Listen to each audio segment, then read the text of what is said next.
Patuloy ang demolisyon ng LGU sa mga ilegal na istruktura na itinayo sa tabing dagat sa Dagupan City. Sundan sa ulat ni Russell Simorio. Pinagbabaklas ng City Engineering Office ang mga ilegal na istruktura na itinayo sa tabing dagat sa bahagi ng Barangay Bunuan, Binloc, Dagupan City. Pinaparentahan at tinitirhan umano ng ilan ang mga itinayong shanties sa lugar. Tumanggi na mga may-ari ng shanties na magbigay ng pahayag bago ang demolisyon.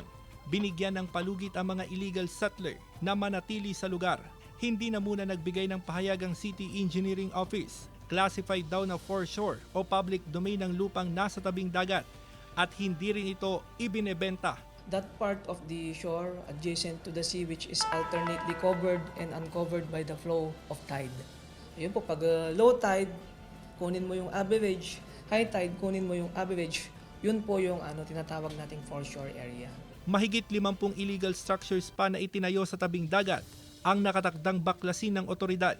Maghihigpit ng monitoring ang barangay council para wala nang magtatayo ng illegal na istruktura sa lugar. Magroronda po sila doon strictly sa Bay Area para wala na pong informal settlers na magtatayo doon. Plano ng lokal na pamahalaan na gawing tourist spot ang lugar sa pamamagitan ng mga development project.